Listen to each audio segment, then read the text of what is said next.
こんにちは、しずくと申します。皆さんは私のワンピースという絵本をご存知ですか？空から落ちてきた真っ白い布でうさぎさんがワンピースを作り、それを着てお花畑を通るとワンピースは花模様に、雨が降ると水玉模様になるお話で、子供の頃に一番人気だった絵本です。今回の塗り絵はその私のワンピースのお話のようなオーロラドレスの白雪姫がテーマです。先日クリスマス塗り絵で小人たちの背景にオーロラを描いていて、お隣のページの白雪姫のドレスの裾がオーロラのカーテンのように見えたので、前回の物語の続きとしてオーロラの下で白雪姫のドレスがオーロラ模様になる場面を描いてみたいと思いました。雪のように静かに降ってくる夜空の星をオーロラのドレスにたくさん集めているイメージで塗りました。拙い塗り絵ですが、今回も楽しく塗れました。もしご興味がありましたら、試行錯誤した制作過程を一緒に楽しんでくださいますと幸いです。それではどうぞ。前回こちらのクリスマス塗り絵の背景をオーロラにしたところ、お隣のページのドレスの裾がオーロラのカーテンのように見えたので、前回の物語の続きとして今回は白雪姫のオーロラドレスにチャレンジしました。背景の空を画面の半分ぐらいまでグラデーションしながらピーコックグリーンで素塗りしました。同じようにターコイズブルーを薄塗りで重ねました。同じくスペクトラムブルーを薄塗りで重ねました。次に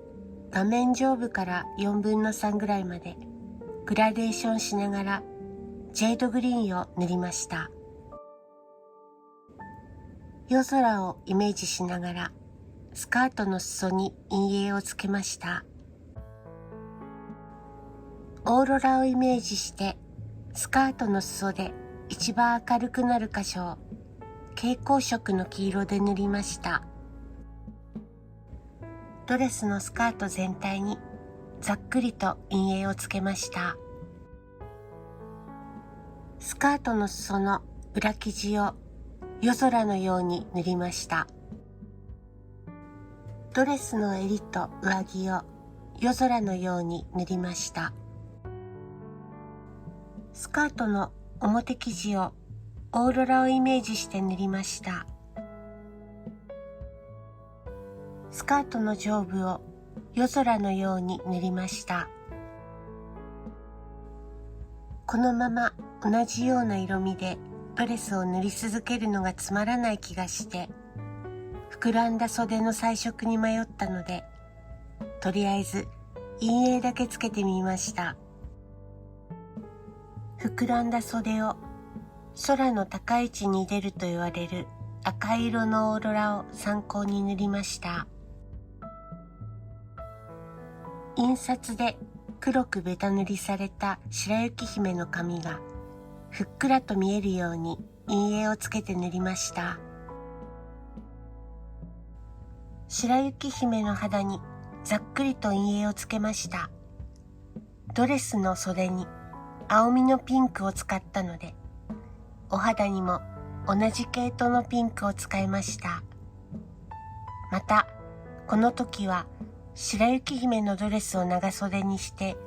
ブーツを履かせようか迷っていたので、腕と足は塗らずに保留しています。白雪姫の肌の陰影を柔らかくぼかして伸ばしました。白で肌色を滑らかに伸ばし、血色を足して眉と目元、唇を描きました。癖の強いドレスなので、白雪姫の表情もいつもの優しいイメージよりも少し野生的でたくましいお顔にしたいと思いました。白雪姫の手足も結局お顔と同じように仕上げることにしました。お顔に野生的なイメージで血色を足したところ、エルサのように少しも寒くないわと歌い出しそうに見えたので、今回は長靴とブーツにするのをやめました。リボンと靴をパフスリーブの色味に合わせて塗りました。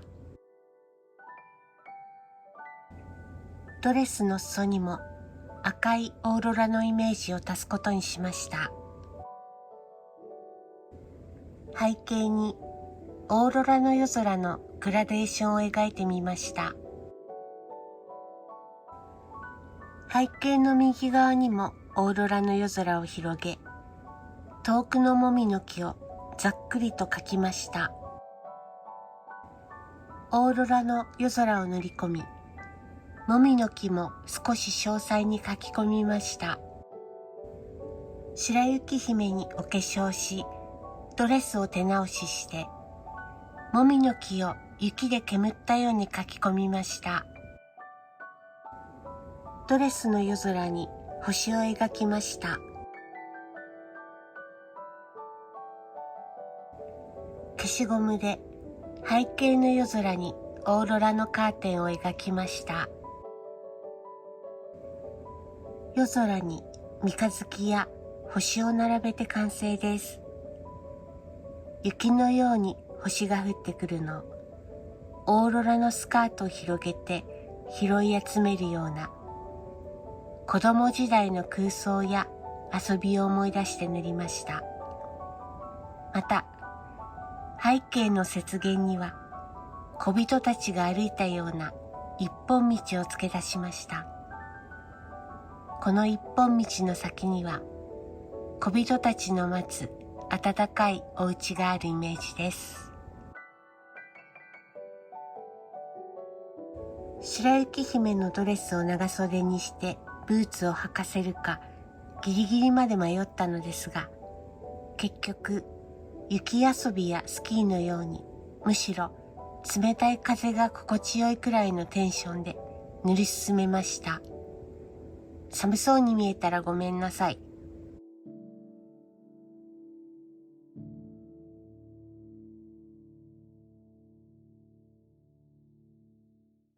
最後までご覧いただきありがとうございました。